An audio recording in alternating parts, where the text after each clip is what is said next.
ونصلي ونسلم على سيدنا وحبيبنا وقائدنا وقدوتنا محمد عليه الصلاة والسلام المبعوث رحمة للعالمين سيد الأولين والآخرين وخاتم الأنبياء والمرسلين وعلى آله الطيبين الطاهرين وعلى صحب البر أجمعين ومن انتهج منهجهم وسلك سبيلهم إلى يوم الدين وبعد.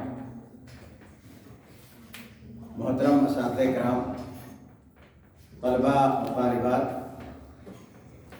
آج کے ہمارے درس کا موضوع ہے شعبان کے آخری دنوں میں روزہ رکھنے کا حکم. کیا موضوع ہے آج کا؟ شعبان کے آخری دنوں میں روزہ رکھنے کا حکم. اس مناسبت سے آج کی ہماری حدیث ہے. پہلے حدیث کو سماعت فرمائیں. ان عمران بن حسین رضی اللہ تعالی عنہ ان النبی صلی اللہ علیہ وسلم قال رجل صمت من سرر هذا الشهر شيئا يعني شعبان؟ قال لا. فقال رسول الله صلى الله عليه وسلم فإذا أفطرت من رمضان فصم يومين مكانه. بخاری و مسلم. اس حدیث کا ترجمہ ہے حضرت عمران بن حسین رضی اللہ تعالیٰ عنہ کی روایت ہے کہ نبی کریم صلی اللہ علیہ وسلم نے ایک آدمی سے پوچھا.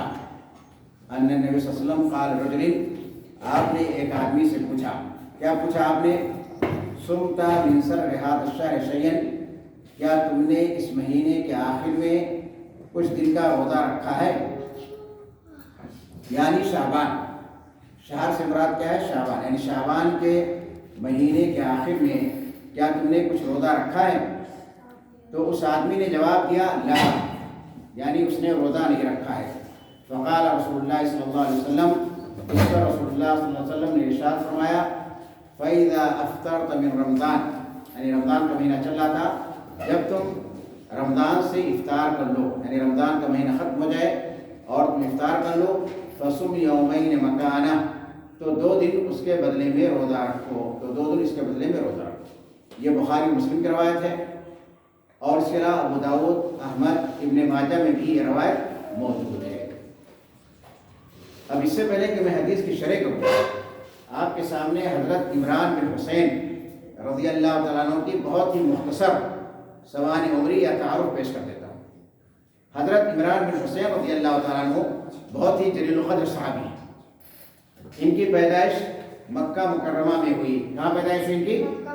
مکہ مکرمہ میں پیدائش ہوئی. آپ اسلام لائے کب؟ سن 7 ہجری میں. کب اسلام لائے؟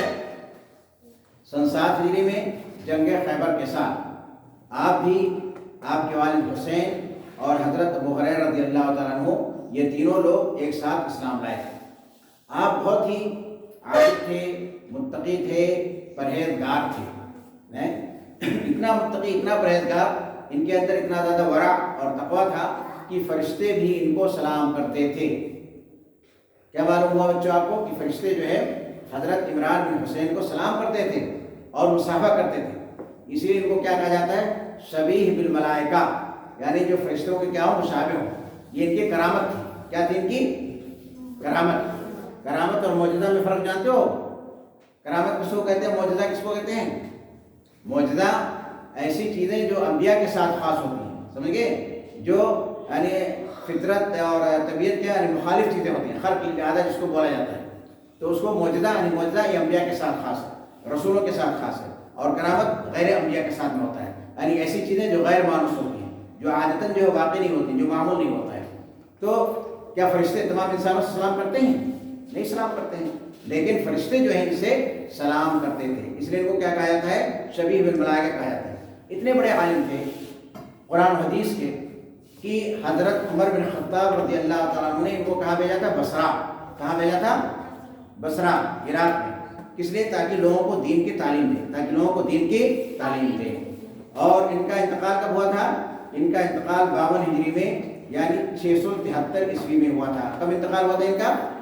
52 ہجری 673 عیسوی میں ان کا انتقال ہوا تھا. تو یہ حضرت عمران بن حسین رضی اللہ تعالیٰ عنہ کا مختصر تعارف ہے. اب آئیے حدیث کی شرح بھی کر دیتے ہیں. تو یہ روایت میں نے آپ کو بتائی کس کی روایت ہے؟ حضرت عمران بن حسین رضی اللہ تعالیٰ عنہ کی روایت ہے. تو اس میں کہ نبی کریم صلی اللہ علیہ وسلم نے ایک آدمی سے پوچھا، اور بعض روایتوں کے اندر ہے کہ نبی کریم صلی اللہ علیہ وسلم نے حضرت عمران بن حسین سے پوچھا، کیا پوچھا؟ کیا تم نے اس مہینہ یعنی شعبان کے مہینے کے آخری دنوں میں تم نے کچھ روزہ رکھا ہے؟ سرر، اس میں سرر کا لفظ ہے، صمت من سرر ھذا الشہر۔ تو اب سرر کا معنی کیا ہوتا ہے؟ تو سرر کا شارحین نے یا محدثین نے دو معنی کیا ہے۔ ایک سرر کا معنی کیا ہوتا ہے؟ آخر، آخر الشہر، یعنی اس مہینہ کے آخر میں۔ تو جب آخر کا معنی لیا جائے گا، آخری ایام کا، تو اس سے کیا مراد ہوگا؟ 28، 29، 30۔ کون سی راتیں مراد ہوگی؟ 28، 29، 30۔ تو اس کو سرر کیوں کہا گیا مہینے کے آخر کو؟ تو کہہ رہے ہیں مہینے کے آخر کو سرر اس لیے کہا گیا ہے کیونکہ یہ استسرار سے ہے۔ اس کا مطلب کیا ہوتا ہے؟ استتار، کیونکہ چاند ان دنوں کے اندر چھپ جاتا ہے۔ یعنی جب عربی مہینے کا آخر ہو اور تم چاند کو دیکھو آسمان کے اندر، تو چاند نظر آتا ہے؟ چاند نہیں نظر آتا ہے 28، 29، 30 کو، جب مہینہ 30 کا ہوتا ہے تو 28، 29، 30 کو چاند نہیں نظر آتا ہے، چھپ جاتا ہے، اسی لیے کیا کہا جاتا ہے؟ سرر کہا جاتا ہے۔ اور سرر کا دوسرا معنی کیا کہا گیا ہے؟ وسط الشہری، یعنی شہر کے مہینے کے درمیان میں، مہینے کے بیچ میں۔ لوگوں نے بتایا کہ سرر کس سے ماخوذ ہے؟ سرہ سے ماخوذ ہے، اور سرہ کا مطلب کیا ہوتا ہے؟ سرۃ الشیء وسط الشیء، کسی چیز کے درمیان کو، کسی چیز کے بیچ کو کہا جاتا ہے۔ کیا تم نے اس مہینے کے بیچ میں روزہ رکھا ہے؟ لیکن یہاں پر کیا ہے؟ یہاں پر درست اور صحیح اور راجح ہے کہ مہینہ کے آخر ہی اس سے مراد ہے، مہینے کے آخر ہی اس سے مراد ہے۔ تو نبی کریم صلی اللہ علیہ وسلم نے پوچھا اس آدمی سے، کیا تم نے اس مہینے کے آخر میں روزہ رکھا ہے؟ تو اس نے جواب دیا، کیا جواب دیا؟ نہیں روزہ رکھا ہے۔ تو نبی کریم صلی اللہ علیہ وسلم نے اس کو حکم دیا کہ جب رمضان کا مہینہ ختم ہو جائے تو تم کیا کرو؟ اس کے بدلے میں 2 دن کا روزہ رکھو، 2 دن کا روزہ رکھو۔ اب یہاں پر یہ سوال پیدا ہوتا ہے کہ ہر مہینے کے آخر میں، یعنی شعبان کو چھوڑ کر کے شعبان کے مہینے کے آخر میں روزہ رکھنا جائز ہے یا ناجائز ہے؟ کیونکہ یہاں پر تو آپ نے اس آدمی سے کہا کہ تم اس کے بدلے میں روزہ رکھ لینا رمضان کے ختم ہونے کے بعد، اور دوسری روایتوں کے اندر آتا ہے جو صحیح روایتیں ہیں، ان صحیح روایتوں کے اندر کیا آتا ہے کہ نبی کریم صلی اللہ علیہ وسلم نے فرمایا رمضان سے 1-2 دن پہلے روزہ نہ رکھو، لا تصوموا قبل رمضان بیوم او یومین۔ جب رمضان کا مہینہ شروع ہونے والا ہے تو اس سے 1 دن پہلے یا 2 دن پہلے روزہ نہ رکھو، الا یہ کہ کسی کا معمول کا روزہ ہو، کسی کی عادت ہے وہ ہمیشہ روزہ رکھتا ہے، تو کسی کا معمول کا روزہ ہو تو روزہ رکھ سکتا ہے۔ یہ بھی بخاری اور مسلم کی روایت ہے۔ تو اگر اس حدیث کا معنی یہ لے جائے کہ آپ نے اس کو حکم دیا کہ شعبان کے مہینے کے آخر میں روزہ رکھو، اور یہاں پر نبی کریم صلی اللہ علیہ وسلم نے منع کیا ہے، وہ بھی بخاری مسلم کی روایت ہے، یہ بھی بخاری مسلم کی روایت ہے، تو دونوں روایتوں کے اندر کیا ہو جاتا ہے؟ کنٹراڈکشن ہو جاتا ہے، کیا ہو جاتا ہے؟ تعارض، کیا ہو جاتا ہے؟ اختلاف ہو جاتا ہے۔ تو اس کا جواب کیا ہے؟ تو اس کا جواب یہ ہے، جیسا کہ بہت سارے ہمارے علماء کرام نے لکھا ہے اور شارحین نے لکھا ہے کہ وہ شخص جس سے نبی کریم صلی اللہ علیہ وسلم نے یہ سوال کیا تھا، تو آپ صلی اللہ علیہ وسلم کو یہ معلوم تھا، آپ جانتے تھے کہ اس آدمی کا معمول ہے کہ وہ شعبان کے مہینے میں اس کے آخری دنوں میں روزہ رکھتا ہے، یعنی اس آدمی کا معمول تھا، اس کی عادت تھی کہ وہ روزہ رکھتا تھا، یا اس نے نظر مانی تھی، تو اسی لیے نبی کریم صلی اللہ علیہ وسلم نے اسے کیا کہا؟ اسے روزہ رکھنے کا حکم دیا کہ تم اس مہینے کا کیا کرو؟ اس مہینے کا روزہ رکھو۔ اب اس آدمی نے اس ڈر سے روزہ نہیں رکھا کیونکہ نبی کریم صلی اللہ علیہ وسلم نے منع فرمایا تھا، تو اس نے سوچا اگر ہم روزہ رکھیں گے تو ہمارا روزہ اس ممانعت کے اندر داخل ہو جائے گا، تو نبی کریم صلی اللہ علیہ وسلم نے اس کے لیے حکم کو بیان کر دیا۔ کیا حکم کو بیان کر دیا؟ کہ تمہاری یہ عادت ہے، تمہارے یہ معمول کا روزہ ہے، تم روزہ رکھتے آئے ہو، لہذا اگر تم شعبان کے مہینے کے آخر میں روزہ رکھتے ہو تو تم رکھ سکتے ہو، یہ ہماری ممانعت کے اندر کیا شامل نہیں ہے، یہ ہماری ممانعت کے اندر داخل نہیں ہے۔ تو کیا معلوم ہوا؟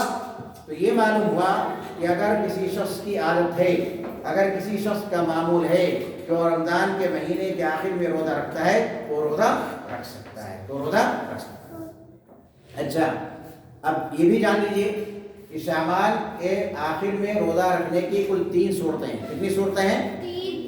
3 صورتیں ہیں یا 3 شکلیں ہیں۔ پہلی صورت کیا ہے؟ حرام کی ہے، دوسری صورت کیا ہے؟ جواز کی یعنی جائز ہے، تیسری صورت کیا ہے؟ مکروہ کی ہے۔ شعبان کے آخری دنوں میں روزہ رکھنے کی کل کتنی شکلیں ہیں بچوں؟ 3 شکلیں ہیں۔ پہلی شکل کیا ہے؟ حرام کی، دوسری شکل کیا ہے؟ جائز کی ہے. تیسری شکل کیا ہے؟ مکروہ کی ہے. تو شعبان کے آخر میں روزہ رکھنا کس کے لیے حرام ہوگا بتاؤ؟ اگر کوئی شخص رمضان کے آنے کے احتمال اور احتیاط کے طور پر رمضان کی نیت سے روزہ رکھتا ہے تو یہ روزہ حرام ہوگا. سمجھ میں آئی بات؟ نہیں سمجھ میں آئی؟ یعنی اگر کسی شخص کو شک ہے، کوئی آدمی یہ شک کرتا ہے کہ رمضان کا مہینہ شروع ہو چکا ہے، احتمال ہے رمضان کے مہینے کے شروع ہونے کا احتمال ہے، لہذا وہ رمضان کے روزے کی نیت سے کیا کرتا ہے؟ روزہ رکھتا ہے احتیاط کے طور پر. معلوم نہیں ہے بلکہ شک ہے، روزہ رکھتا ہے تو ایسا روزہ رکھنا کیا ہوگا؟ ہاں حرام ہوگا. ٹھیک ہے. دوسری صورت جو میں نے بتائی جائز ہے. کب جائز ہے؟ اگر کسی آدمی نے نظر مان لی. کوئی آدمی نظر مانتے کہ نہیں مانتے؟ نظر کس کو کہتے ہیں؟ کہ اگر اللہ تعالیٰ ہمارا لڑکا امتحان میں کامیاب ہو گیا یا ہمارے بچے کو شفا مل گئی تو ہم کیا کریں گے؟ ہم روزہ رکھیں گے. اس کو نظر ماننا کہہ دیتے ہیں. اور نظر ماننا، کوئی آدمی نظر مان لے تو اس کو پورا کرنا ضروری ہے کہ نہیں پورا کرنا ضروری ہے؟ ضروری ہے. وَيُوفُونَ بِالنَّذْرِ وَيَخَافُونَ يَوْمًا كَانَ شَرُّهُ مُسْتَطِيرًا. تو ایک مسلمان نظر کو پورا کرتا ہے. اگر آپ نے نظر مان لی تو اس کو پورا کرنا ضروری ہے. تو کوئی آدمی نظر مان لیا کہ وہ روزہ رکھے گا اور روزہ نہیں رکھا ہے، رمضان کا مہینہ شروع ہونے والا ہے تو شعبان کے آخر وہ روزہ رکھ سکتا ہے. یا اسی طرح سے کسی آدمی کا رمضان کا روزہ قضا ہو گیا، ابھی تک اس کو نہیں رکھ پایا ہے تو شعبان کے آخر میں کیا کر سکتا ہے؟ رکھ سکتا ہے. یا اسی طرح سے کفارے وغیرہ کا روزہ ہے، نہیں رکھ پایا ہے تو کیا کر سکتا ہے؟ وہ روزہ رکھ سکتا ہے شعبان کے آخر میں. تو ان تین صورتوں میں اگر کیا ہے؟ رمضان کا قضا روزہ ہے یا نظر کا روزہ ہے یا کفارہ کا روزہ ہے تو جمہور علماء نے شعبان کے آخری دنوں میں اس روزے کو رکھنے کو جائز قرار دیا ہے. اچھا، تیسری شکل کیا ہے؟ مکروہ کی ہے. مکروہ کب ہوگا؟ اگر کسی کی عادت نہیں ہے، ایک وہ شخص ہے جس کی عادت ہے، جس کا معمول ہے، جو شعبان کے مہینے میں روزہ رکھتا ہے، شروع سے لے کر کے آخر تک رکھتا ہے، بہت کم چھوڑتا ہے، تو ایسے آدمی کے لیے مکروہ نہیں ہے. ایسے آدمی کے لیے کیا جائے؟ لیکن اگر کوئی آدمی ہے جس کی عادت نہیں ہے شعبان میں روزہ رکھنے کی، اب شعبان کا مہینہ آ گیا ہے، اس کا آخری پہنچ گیا، اب وہ روزہ رکھنا چاہتا ہے، تو ایسے آدمی کے لیے کیا حکم ہے؟ مکروہ. ایسے آدمی کے لیے کیا مکروہ؟ یہ کس کا قول ہے؟ امام شافعی کا، امام اوزاعی کا، امام احمد بن حنبل کا قول ہے. امام احمد بن حنبل کا قول کہ اگر کوئی شخص ہے اس کی عادت نہیں ہے، اس کا معمول نہیں ہے شعبان کے آخری دنوں میں روزہ رکھنے کی، تو اس کے لیے روزہ رکھنا کیا ہوگا؟ مکروہ مانا جائے گا. مکروہ مانا جائے گا. سمجھ گئے؟ تو یہ تین اقوال ہو گئے شعبان کے آخری دنوں میں روزہ رکھنے کی. ٹھیک ہے.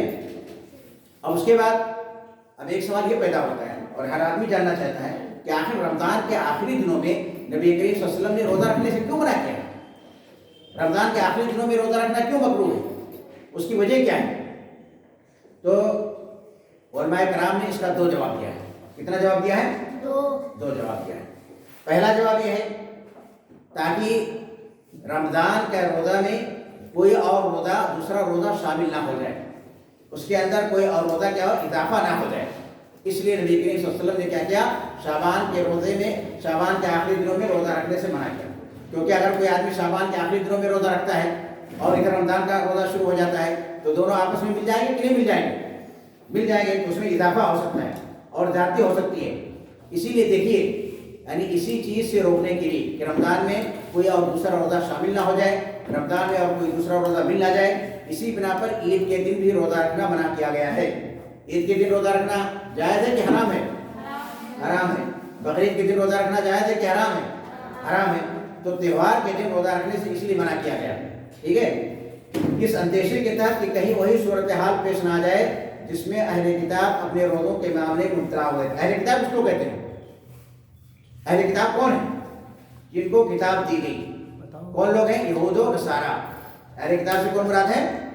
یہود و نصارہ. ان کو اللہ سبحانہ وتعالیٰ نے کتاب دی تھی. تو یہود و نصارہ سے کیا غلطی ہوئی؟ ان سے کیا خطا ہوئی روزے کے معاملے میں؟ کہ انہوں نے اپنی آرا اور خواہشات سے اپنے من کے مطابق جو ہے کیا کیا؟ روزوں کے اندر اضافہ کر دیا. روزوں کے اندر اضافہ کر دیا. تو اسی ڈر سے مسلمانوں کو عید کے دن روزہ رکھنے سے منع کیا گیا ہے اور شعبان کے آخر میں روزہ رکھنے سے منع کیا گیا ہے، تاکہ جو ہے مسلمان بھی اپنے آرا و خواہشات کی بنا پر اپنی منمانی اس کے اندر نہ کر سکیں اور روزوں اور جو اصل رمضان کا روزہ ہے وہی باقی رہے، اس کے اندر کسی طرح کا کوئی اضافہ نہ ہو. اور اسی وجہ سے شک کے دن روزہ رکھنے سے بھی منع کیا گیا ہے. نبی کریم یہ حضرت عمار بن یاسر کی روایت، کس کی روایت ہے؟ حضرت عمار بن یاسر کی روایت ہے، وہ کہتے ہیں نبی کریم صلی اللہ علیہ وسلم نے ارشاد فرمایا جس نے یوم شک کا روزہ رکھا اس نے ابو القاسم کی نافرمانی کی. من صام یوم الشک، جس نے شک کے دن روزہ رکھا فقط عصى ابو القاسم، تو اس نے ابو القاسم کی نافرمانی. ابو القاسم کون ہے؟ نبی کریم صلی اللہ علیہ وسلم. یہ نبی کریم صلی اللہ علیہ وسلم کی کیا ہے؟ کنیت ہے. کیا ہے یہ؟ کنیت ہے. تو شک کے دن روزہ رکھنا منع. تو شک کا دن کون سا دن ہوتا ہے؟ جب ابھی شعبان 29 دن کا ہوا ہے، چاند جو ہے دکھائی نہیں دیا، تو اب کل روزہ رکھیں گے نہیں رکھیں گے؟ یہ شک کا دن ہوا کہ نہیں شک کا دن ہوا؟ بدلی ہو گئی، اس کی وجہ سے چاند نہیں دکھائی دیا. یا کوئی آدمی کہتا ہے جو کہ غیر موثوق ہے، غیر معتبر ہے، اس کی گواہی نہیں مانی جاتی، وہ شہادت دیتا اس نے چاند کو دیکھا تو اس کی شہادت مانی جائے گی؟ نہیں مانی جائے گی. تو اس دن کا روزہ کیسا روزہ ہوگا؟ شک کا روزہ ہوگا. یعنی یوم شک، یعنی شک کا دن وہ ہے جس میں یہ شبہ ہو کہ رمضان کا دن ہے یا رمضان کا دن ابھی نہیں ہے، رمضان کا مہینہ شروع ہوا ہے یا رمضان کا مہینہ شروع نہیں ہوا ہے. تو شک کے دن روزہ رکھنا جائز ہے؟ حرام ہے. شک کے دن روزہ رکھنا کیا ہے؟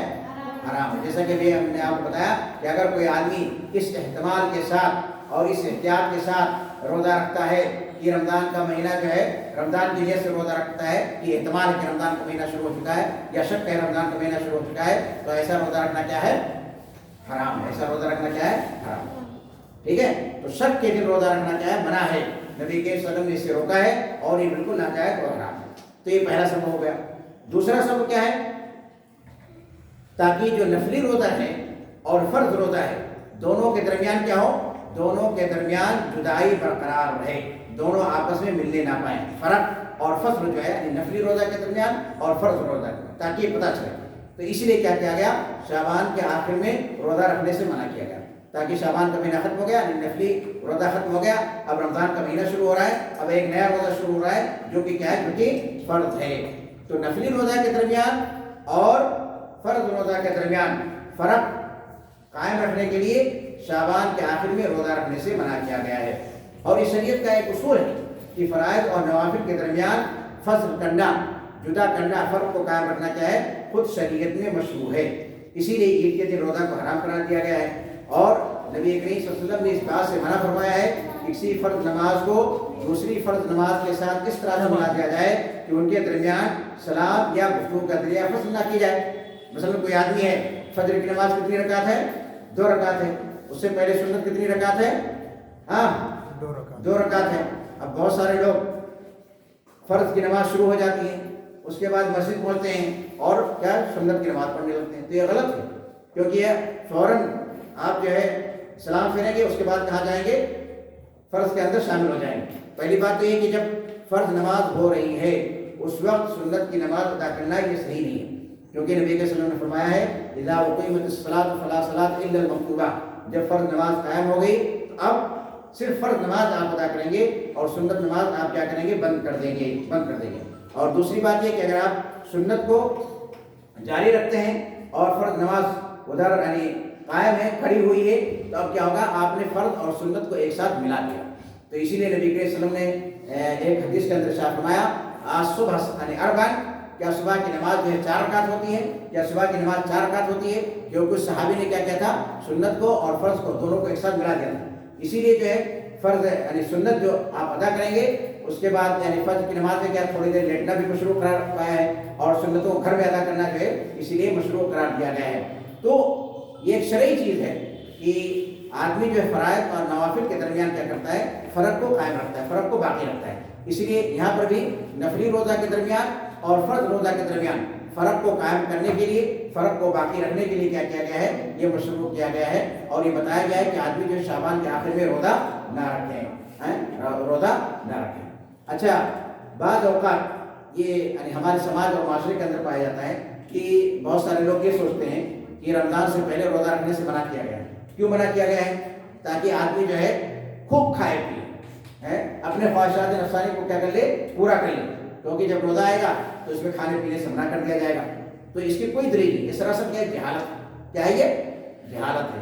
اسلام نے اس لیے نہیں منع کیا، بلکہ میں نے بتایا شعبان کے آخر میں روزہ رکھنے سے جو منع کیا گیا ہے اس کے 2 اسباب ہیں. اس لیے نہیں منع کیا گیا ہے کہ آدمی جو ہے کیا کرے؟ خوب کھائے پیے، پھر جب رمضان آئے گا تو اس کے اوپر کیا آ جائے گی؟ پابندی لگ جائے گی. تو یہ سب سراسر جہالت ہے، نادانی کی باتیں ہیں، اور اللہ سبحانہ تعالیٰ کیا ہے تمام چیزوں کے بارے میں بہتر جاننے والا ہے۔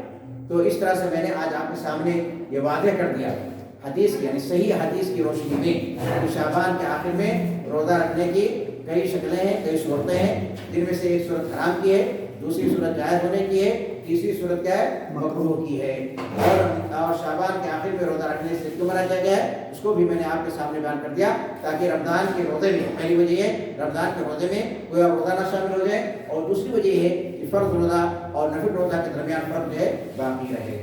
اب میں آخر میں اللہ سبحانہ تعالیٰ سے دعا کرتا ہوں کہ اللہ تعالیٰ تو ہم تمام مسلمانوں کو احادیث کو پڑھنے، اس کو سمجھنے اور اس کے مطابق عمل کرنے کی توفیق عطا فرما، اور ہم سب کو بھی شعبان کے مہینے میں زیادہ سے زیادہ روزہ رکھنے کی توفیق عطا فرما، جیسا کہ نبی کریم صلی اللہ علیہ وسلم شعبان کے مہینے میں زیادہ سے زیادہ روزہ رکھتے تھے۔ اس سے پہلے اس کے بارے میں آپ سب کو بتایا جا چکا ہے، اور اپنے صحابہ کرام سے بھی آپ زیادہ سے زیادہ روزہ رکھنے کی تاکید کرتے تھے، لیکن ہمارا ہر عمل سنت کے موافق ہونا چاہیے، سنت سے ہٹ کر کے نہیں ہونا چاہیے۔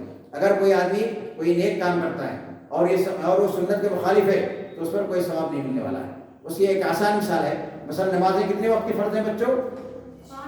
5 وقت کی فرض ہے۔ اب کوئی آدمی کہتا ہے نہیں ہم 4 وقت کی پڑھیں گے، یا کوئی آدمی کہتا ہے نہیں ہم 6 وقت کی پڑھیں گے، تو کیا اس کی نماز مانی جائے گی؟ نہیں مانی جائے گی، کیونکہ یہ سنت کے اور شریعت کے کیا ہو گیا مخالف ہے۔ تو کوئی بھی نیک عمل، بہت سارے لوگ عید میلاد النبی مناتے ہیں دین سمجھ کر کے، ثواب سمجھ کر کے، یا ابھی 15 شعبان کو بہت سارے لوگوں نے روزہ رکھا، بہت سارے لوگوں نے حلوہ بنایا اور کیا کیا کیا۔ تو جو چیز قرآن مجید سے یا حدیث سے ثابت نہیں ہے، اگر اس کو آپ کریں گے، دین سمجھ کر کے کریں گے اور ثواب کے لیے کریں گے، تو اس سے کیا ہوگا؟ فائدہ ہوگا یا نقصان ہوگا؟ نقصان ہوگا۔ ثواب ملے گا یا عذاب ملے گا؟ عذاب ملے گا۔ اسی لیے ہمیں ہر کام سنت کے مطابق کرنا ہے، سنت کے مطابق کرنا ہے۔ اب نبی کریم صلی اللہ علیہ وسلم نے روک دیا کہ جس کی عادت نہیں ہے وہ شعبان کے آخری دنوں میں روزہ نہ رکھے، اور جس کی عادت ہے وہ روزہ رکھ سکتا ہے۔ تو ہمیں نبی کریم صلی اللہ علیہ وسلم کی بات کو ماننا ہے۔ بس ایک مسلمان جو ہوتا ہے لا الہ الا اللہ محمد رسول اللہ، جو اللہ اس کے رسول نے فرما دیا ہمیں اس کے مطابق عمل کرنا ہے، ٹھیک ہے؟ سمجھ گئے نہیں سمجھ گئے؟ دین اپنی طرف سے کوئی آدمی نہیں بنا سکتا ہے کہ آپ اپنی طرف سے آپ کو یعنی آزادی اس کے اندر نہیں ہے۔ ہم نبی کریم صلی اللہ علیہ وسلم سے یا صحابہ کرام سے بڑھ کرتے ہیں کیا؟ صحابہ کرام کے ہم پاؤں کے دھول کے برابر بھی نہیں ہیں، تو اسی لیے ہمیں شریعت کے اندر یہ اختیار نہیں دیا گیا ہے، سمجھ گئے؟ انشاءاللہ پھر کبھی اس پر گفتگو کی جائے گی۔ وآخر دعوانا الحمدللہ رب العالمین۔